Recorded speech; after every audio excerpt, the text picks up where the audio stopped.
ఇండియాపై పాకిస్తాన్ దాడి చేయొచ్చు. సో ఇద్దరు కూడా యుద్ధానికి సిద్ధంగా ఉన్నారు. ఇటు భారత్ ఆర్మీ ఇప్పటికే ఇక సిద్ధంగా ఉంది, అన్ని రకాల ఆయుధాలను సిద్ధం చేసుకుంది. ఇప్పటికే ప్రధాని మోదీ, కేంద్ర హోంశాఖ మంత్రి అమిత్ షా, రాజ్నాథ్ సింగ్ లాంటి కొంతమంది సీనియర్ నాయకులతో కూడా యుద్ధానికి సిద్ధంగా ఉండాలంటూ చెప్తున్నటువంటి పరిస్థితి మనకు కనిపిస్తుంది. సో ఈ నేపథ్యంలోనే ఇక మరి పాకిస్తాన్ కూడా సో సై అంటే సై అంటుంది, ఎక్కడ తగ్గట్లేదు. బట్ ఏది ఏమైనా మరి భారత్లో అడుగుపెట్టి జమ్మూ కాశ్మీర్లో మన భారతీయుల్ని 25 మంది టూరిస్టుల్ని పొట్టన పెట్టుకున్నటువంటి పాకిస్తాన్ ఉగ్రవాదుల్ని మరి వదిలిపెట్టేదే లేదు, ఎట్టి పరిస్థితుల్లో ఊరుకునేదే లేదు. మరి ఇక ఆపరేషన్ 3.0ను అమలు చేయాల్సిందే. గతంలో జరిగినటువంటి దాడుల కంటే భిన్నంగా భారత్ ఖచ్చితంగా పాకిస్తాన్ మీద దాడి చేయాలి. ఇప్పటికే నీళ్ళని ఆపింది, మరి పాకిస్తాన్లందరినీ కూడా భారత్ నుంచి పంపించింది.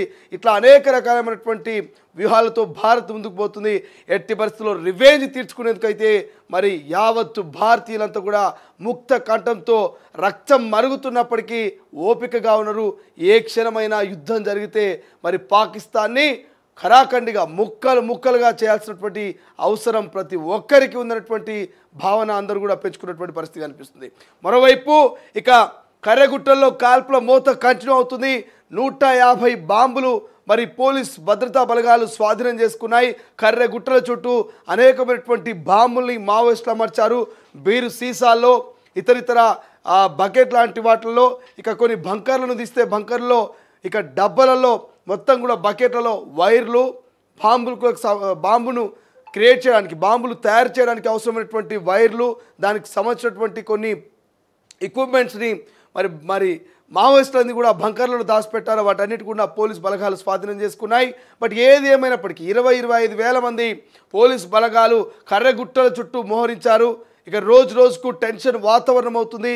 కర్రెగుట్టల్లో ఏం జరగబోతుంది? ఓవైపు శాంతి చర్చలు జరగాలని ఇటు ప్రజా సంఘాలు, మేధావులు, పౌర హక్కు సంఘ నేతలు, ప్రతిపక్ష నాయకులు, అధికార పార్టీ నేతలంతా కూడా మరి శాంతి చర్చలు జరపాలంటే మరోవైపు కేంద్రం బలగాల ఫోర్సును పెంచి కర్రెగుట్టల వైపు ఇంకా మరి భద్రతా బలగాల్ని పంపిస్తున్నటువంటి పరిస్థితి.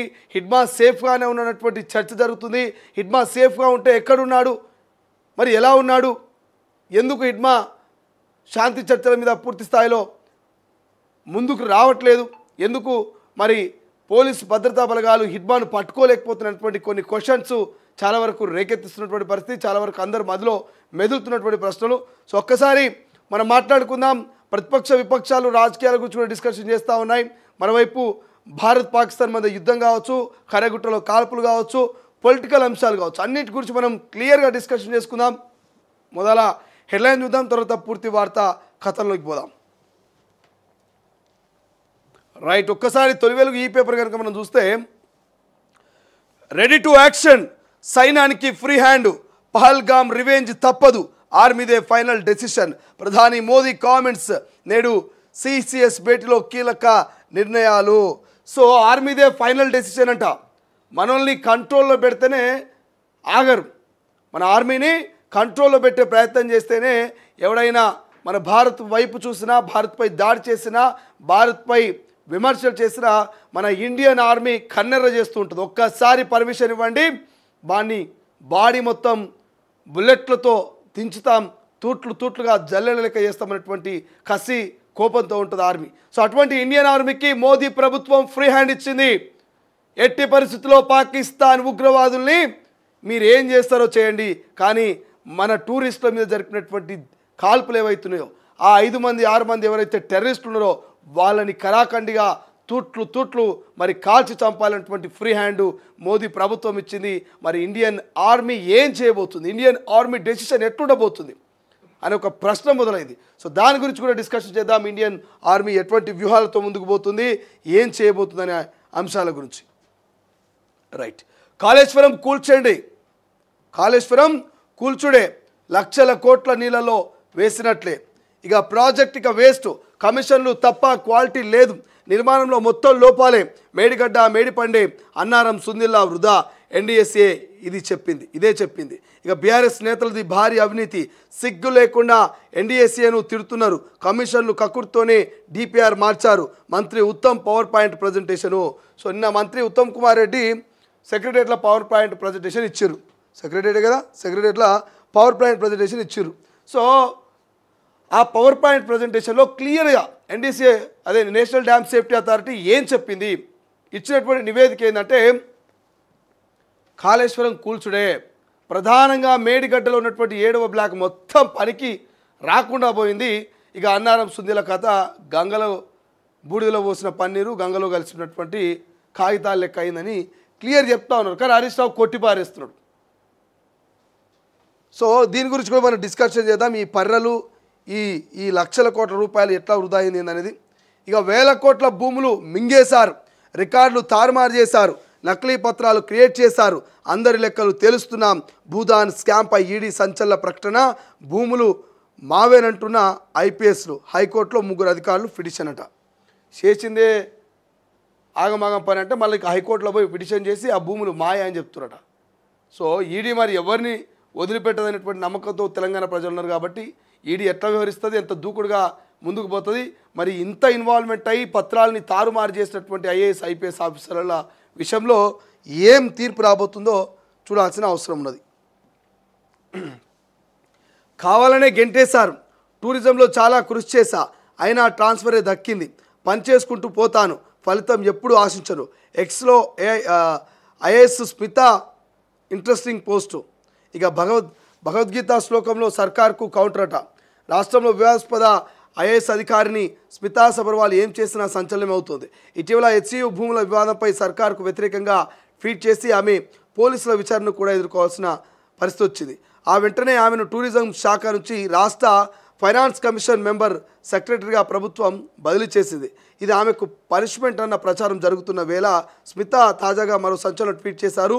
భగవద్గీతలోని కర్మనే వాదికరిస్తే మాఫలుగా కదచన శ్లోకాన్ని ఉంటకిస్తూ టూరిజం శాఖలో ఉన్న 4 నెలల్లో తాను ఎంతో కృషి చేశానని చెప్పుకొచ్చారు. ఏమంటుంది, భగవద్గీతలోని కర్మేన్య వాదికరిస్తే మాఫలేషు కదాచన శ్లోకాన్ని ఉట్కయిస్తూ టూరిజం శాఖలో ఉన్న ఆమె 4 నెలలు తాను ఎంతో కృషి చేశానంటూ ఒక పోస్ట్ పెట్టిందట.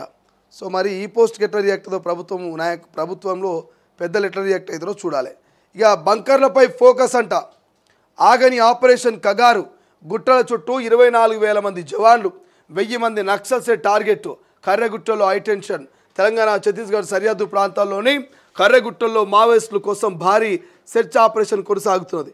దాదాపు 24,000 మంది జవాన్లు కర్రెగుట్టను చుట్టుముట్టారు. 800 చదరపు కిలోమీటర్ల పరిధిలో ఉన్న ప్రాంతం మొత్తం జవాన్ల ఆధీనంలోకి వెళ్ళిపోయింది. గుట్టల్లో తలదాచుకున్న 1000 మంది మావోయిస్టుల కోసం జనాలు వెతుకుతున్నారు. వెంటనే లొంగిపోవాలని, లేకపోతే ముప్పు తప్పదని గుట్టల్లో దాక్కున్న మావోయిస్టులకు ఇప్పటికే హెచ్చరికలు జారీ అయ్యాయి. ఇక జవాన్లు కర్రెగుట్టల్లోని పలు మావోయిస్టు స్థావరాలని కనిపెట్టారు. భద్రతా బలగాలు తాజాగా కర్రెగుట్టల్లో మావోయిస్టులు ఏర్పాటు చేసుకున్న బంకర్లపై ఫోకస్ చేశారు. సో ఆపరేషన్ కగారు ఆపేయాలి, ఆదివాసుల్ని చంపొద్దు, మావోయిస్టులతో చర్చలు జరపాలి, కేంద్రానికి మంత్రి సీతక్క డిమాండు. సో మావోయిస్టులకు సంబంధించి పోలీసు భద్రతా బలగాలకు సంబంధించి ఒక వార్ నడుస్తుందని చెప్పుకోవచ్చు. కర్రెగుట్టలో గత 8 రోజుల నుంచి కూడా మావోయిస్టులు అందరూ కూడా మరి కర్రెగుట్టలో తలదాచుకున్నటువంటి మావోయిస్టులని పట్టుకునేటువంటి ప్రయత్నంలో పోలీసు బలగాలు కర్రెగుట్టల చుట్టూ ముట్టినాయి. మొత్తం అక్కడ మోహరించిపోయి గత 7-8 రోజుల నుంచి కూమింగ్ నిర్వహిస్తూ అక్కడ కనిపించినటువంటి మావోయిస్టులను కాలుస్తూ అక్కడ ఉన్నటువంటి వాళ్ళ స్వరంగాలు కావచ్చు, వాళ్ళ యొక్క ఏవైతే వాళ్ళు ఏర్పాటు చేసుకున్నటువంటి బంకర్లను కూడా మరి పోలీసులు ఛేదిస్తూ ఉన్నారు. అట్లా తవ్వుకుంటూ పోతే అనేకమైనటువంటి బంకర్లు దొరుకుతూ ఉన్నాయట. ఆ బంకర్లను ఇప్పటికే నిర్వీర్యం చేస్తూ పోలీస్ భద్రతా బలగాలు ముందుకు పోతూ ఉన్నాయి. మరి ఏం జరుగుతుంది, హిడ్మా లేనని కొందరు, హిడ్మా ఉన్నారని కొందరు, కర్రెగుట్టల నుంచి బయటికి వెళ్ళిపోయారని కొందరు, లేదా అక్కనే ఉంటారని కొందరు. సో ఇట్లా అనేకమైనటువంటి ప్రశ్నలు మరి ఈ యొక్క ఆపరేషన్ కర్రెగుట్టల మీద నడుస్తూ ఉంది. కాబట్టి దీని గురించి మనం క్లియర్గా ఎక్స్ప్లెయిన్ చేసుకుందాం. దీని గురించి పూర్తి డేటా కూడా మీకు చెప్పే ప్రయత్నం చేస్తా. ఒక్కసారి ఈనాడులో కనుక చూస్తే సైనిక దళాలకు పూర్తి స్వేచ్ఛ, పహల్గామ్ ఉగ్రదాడికి ప్రతిస్పందనపై నిర్ణయం భద్రతా బలగాలేదంటూ మరి మోడీ చెప్తున్నటువంటి పరిస్థితి మనకు కనిపిస్తుంది. సో ప్రధాని మోదీతో సమావేశమైన రక్షణ శాఖ మంత్రి రాజ్నాథ్ సింగ్, జాతీయ భద్రతా సలహాదారు అజిత్ డోబాల్, చిత్రంలో ఆర్మీ చీఫ్ జనరల్ ఉపేంద్ర ద్విత్, దళపతి అనిల్ చౌహాన్ అంటూ మనకు కనిపిస్తుంది. రాజ్నాథ్ సింగ్ కూడా మరి రక్షణ శాఖ మంత్రి క్లియర్గా మనోళ్లకు బలగాలకే ఇచ్చేసారు ఫ్రీ హ్యాండ్. చూద్దాం ఏం చేస్తారు ఏం కదా అనేది. కరెంటు ఛార్జీల పెంపు లేదంట. టారిఫ్ ఉత్తర్వు జారీ చేసిన ఈఆర్సీ చైర్మన్ జస్టిస్ నాగార్జున్ ఆర్థిక లోటు 20,151 కోట్లు ఉంటుందంటూ డిస్కామ్ల పిటిషన్ విచారణ జరిపి 13,499 కోట్ల నిర్ధారణ. ఆ మొత్తాన్ని రాయితీగా ఇస్తామంటూ ప్రభుత్వం. అసమర్థత అవినీతితోనే కాళేశ్వరం కూలింది. లోపాలను బయటపెట్టిన ఎన్డీఎస్ఏ నివేదిక డిపిఆర్ కోసం ఓ పెద్ద మనిషి తొందరపడ్డారు. ఇక మేడిగడ్డ కట్టింది కూలింది బాలా సాయంలోనే. పవర్ పాయింట్ ప్రజెంటేషన్లో మంత్రి ఉత్తమ్ కుమార్. ఇక పవర్ పాయింట్ ప్రజెంటేషన్లో మాట్లాడుతున్న ఉత్తమ్ పక్కన పొన్నం ప్రభాకర్ అంటూ మనకు అనిపిస్తూ ఉంది. నేడు 10వ తరగతి ఫలితాలంట. మధ్యాహ్నం 1 గంటకు విడుదల చేరున్న సీఎం రేవంత్ రెడ్డి.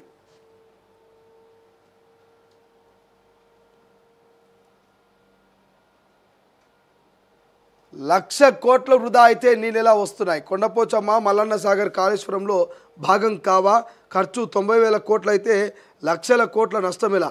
మేడిగడ్డలో అవినీతి జరిగిందని ఎన్డీఎస్ఏ ఎక్కడ చెప్పలేదు. దానికి త్వరగా మరమ్మతులు చేయండి అంటూ హరీష్ రావు చెప్తా ఉన్నారు. పారిశ్రామిక పార్కులు అంతంతేనంట. ఇక వెలిమినేట్లో ఆహార శుద్ధి పరిశ్రమ కోసం భూములు సేకరించాల్సిన ప్రాంతం అంటూ ఒక వార్త కనిపిస్తుంది. గ్రామంలో విద్యుత్ తీగల్లా వేలాడుతున్న మంచినీటి పైపులు, వేలాడే నీటి పైపులు గ్రామం వర్షురి అట. బోర్లు ఉన్న ఇంటి నుంచి గ్రామంలో ఇళ్లకు ఇచ్చిన పైప్ కనెక్షన్లు ఇవన్నీ కూడా. సో పైప్ కనెక్షన్లు ఇచ్చుకొని మంచినీటి కొరతతో ఇబ్బంది పడుతున్నట్టు ఒక వార్త కనిపిస్తుంది.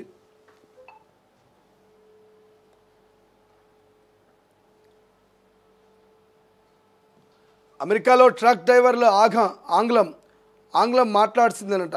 అమెరికాలో ట్రక్ డ్రైవర్లు ఆంగ్లం మాట్లాడాల్సిందే. ప్రజలు దేశ భద్రత కోసమే నిర్ణయం. ఎగ్జిక్యూటివ్ ఆర్డర్ జారీ చేసిన ట్రంప్ మా ఉపాధికి ముప్పు అంటూ సిక్ సంఘాలు. సైన్యానికి పూర్తి స్వేచ్ఛ అంటూ వార్త ఎల్లడి కనిపిస్తుంది. మరో వార్త RRR ఉత్తర భాగానికి పర్యావరణ అనుమతులు. ఈ ప్రాజెక్టుకు కేంద్ర అనుమతులు ఉన్నాయని అనుమతులన్నీ వచ్చేసినట్లే. ఇక కేంద్ర క్యాబినెట్లో ఆమోదించడమే తరువాయి. నిర్వాసితులకు పరిహారం చెల్లింపునకు సుగమం. 6 లైన్లతో రహదారి నిర్మాణం తుది దశకు డిపిఆర్ అట.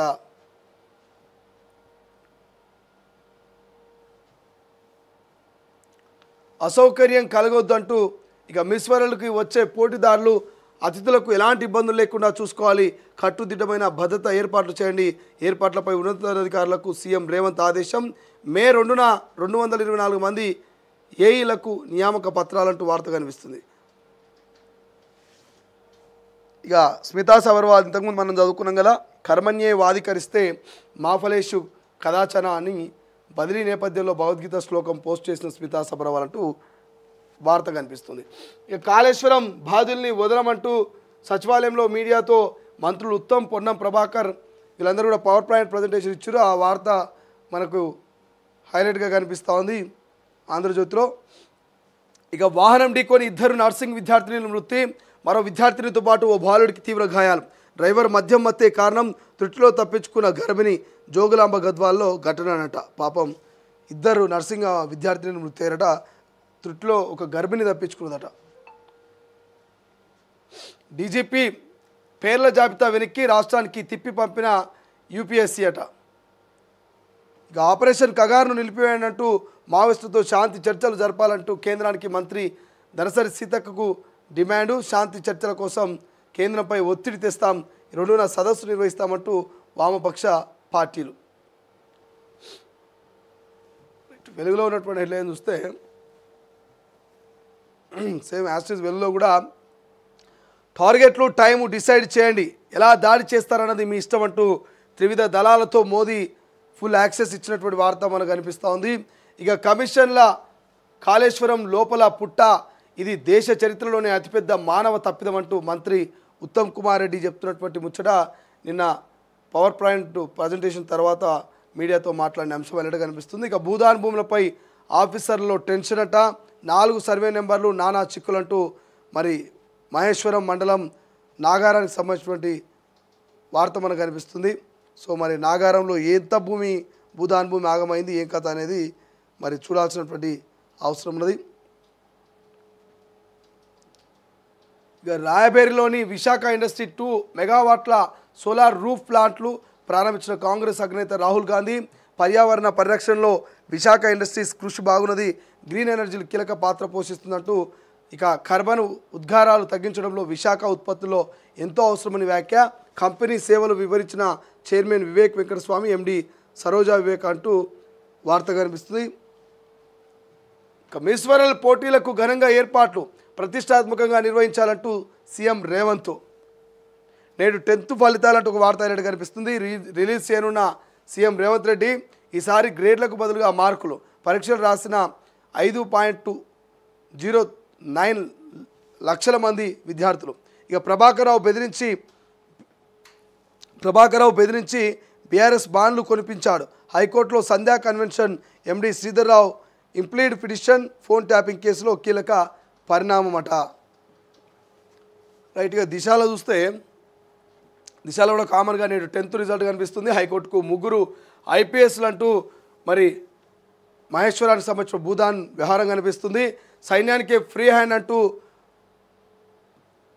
ఒక వార్త కనిపిస్తుంది. కమిషన్ల కక్కుర్తి వల్లే కాళేశ్వరం అంటూ ఉత్తమ్ వ్యాఖ్యలు కనిపిస్తున్నది కాళేశ్వరానికి సంబంధించి. ఇక మే 7 నుంచి ఆర్టీసీ సమ్మె ప్రకటించిన కార్మిక జేఏసీ ప్రభుత్వంలో విలీనం, 2021 వేతన సవరణ పెండింగ్ బకాయిలు చెల్లించాలంటూ డిమాండ్.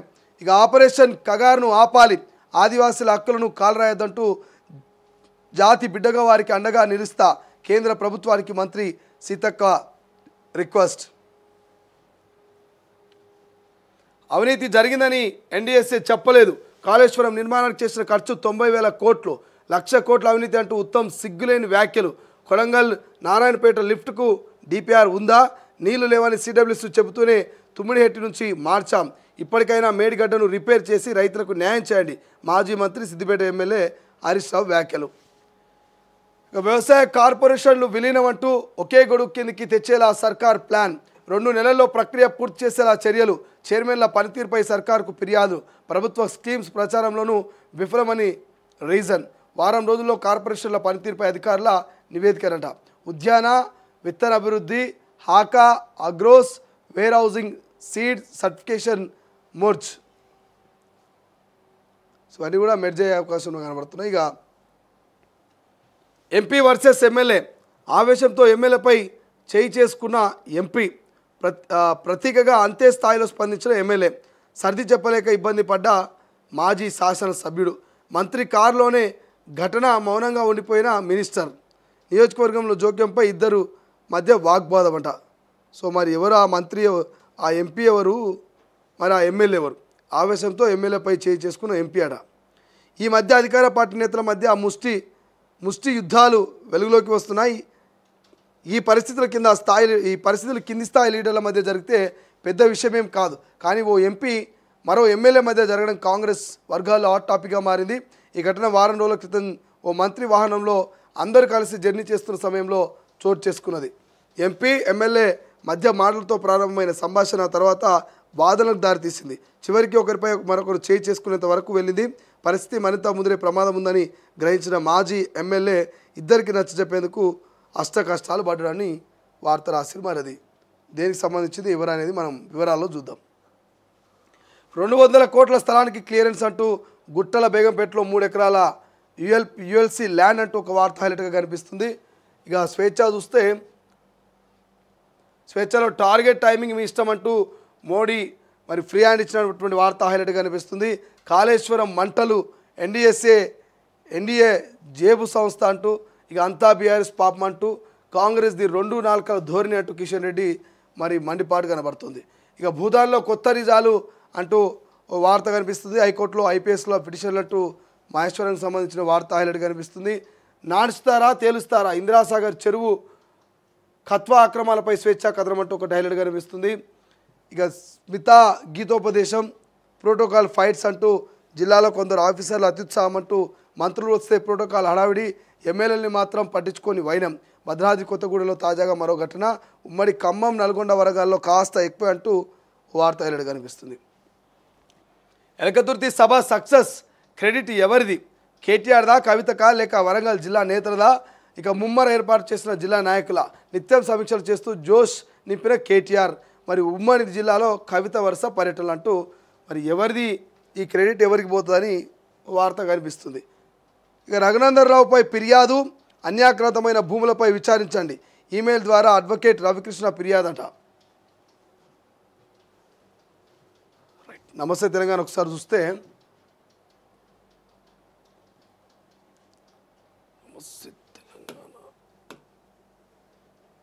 నమస్తే తెలంగాణ చూస్తే వ్యవసాయ విద్యుత్కు మీటర్లు సాగుకు శాశ్వతంగా ఉరిపెట్టేందుకు సిద్ధమైన రాష్ట్ర ప్రభుత్వం అంటూ వార్త కనిపిస్తుంది. రైతులను భయపెట్టి భూములు కొల్లగొట్టి ఓట్లేసిన వారిని నిండా ముంచిన వకీల్ సాబ్.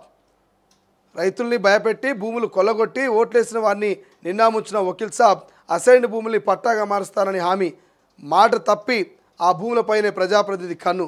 ఇక ముందుగా అనుచరులతో భూములు కొనుగోలు, పట్టా కాగానే కుటుంబ సభ్యుల పేరిట మార్పిడి. సందట్లో సడమియల ప్రభుత్వ భూమికి ఎసరు. 100 ఎకరాల్లో వ్యవసాయ క్షేత్రం ఏర్పాటు. చౌదరిపల్లిలో 100 ఎకరాలకు పైగా భూమాయం. సిద్దిపేట కలెక్టర్కు ఓ న్యాయవాది ఫిర్యాదట. సో రైతులే ఎక్కువ కబ్జాలో ఉన్న భూమిని సదరు ప్రజాప్రతినిధి కుటుంబ సభ్యులకు అమ్ముతున్నట్టుగా వ్రాయించుకున్న ఓ ఒప్పంద పత్రం అంటే ఇది. సో రఘునందరావుకు సంబంధించినటువంటి వార్త లెక్క కనిపిస్తూ ఉంది. సో ఇవి వాళ్ళ మనకు ఉన్నటువంటి హెడ్లైన్స్. అన్ని హెడ్లైన్స్ కూడా క్లియర్గా మనం చూసినాం. ఎక్కువ మొత్తంలో ఉన్నటువంటి హెడ్లైన్స్ దేని గురించి ఉన్నాయంటే, ఒకటి మరి మోదీ ప్రభుత్వం రక్షణ శాఖ మంత్రి రాజ్నాథ్ సింగ్ ఆర్మీకి ఫ్రీ హ్యాండ్ ఇవ్వడం, పాకిస్తాన్ ఉగ్రవాదుల్ని ఏం చేస్తారో చేయండి, పాకిస్తాన్ ఎలా ఎదుర్కొంటారో ఎదుర్కోండి, బట్ భారత్ వైపు కన్నెత్తి చూడాలంటే వెనులో వణుకు పుట్టాలన్న రీతిలో మరి ఆర్మీకి ఫ్రీ హ్యాండ్ ఇచ్చిన అంశము. కర్రెగుట్టలో కాల్పుల మోతకు సంబంధించి ఇటు సీతక్క, అటు రేవంత్ రెడ్డి, అటు కేసీఆర్, సిపిఐ, సిపిఎం, లెఫ్ట్ పార్టీలన్నీ కూడా స్పందిస్తూ ఉన్నాయి. ప్రజా సంఘాలు, పౌరక సంఘాలు స్పందిస్తున్నాయి. ఇదే హైలైట్ కనిపిస్తుంది. ఇక మరోవైపు కాళేశ్వరం కులేశ్వరం అయింది. కాళేశ్వరం లక్షల కోట్ల రూపాయలు బుడిదల పోసిన పన్నీర్ అనేది హైలైట్ కనిపిస్తుంది. మహేశ్వరం భూదాన్ విహారం హైలైట్ కనిపిస్తుంది. మరి రఘునందన్ రావు భూమి విషయం కూడా హైలైట్ కనిపిస్తుంది. ఇవన్నీ హైలైట్ కనిపిస్తుంది. ఒక్కసారి పూర్తి వార్తా కథనకు పోదాం. అంతకంటే ముందు మామూలు ఒకసారి పోల్ పెట్టే ప్రయత్నం చేయండి. కర్రెగుట్టలకు సంబంధించినటువంటి పోల్ పెట్టండి. సో కర్రెగుట్టలో ఏం జరగబోతుంది అనేటువంటి అంశం మీద, కర్రెగుట్టల మీద కావచ్చు, లేదంటే మావోయిస్టులతో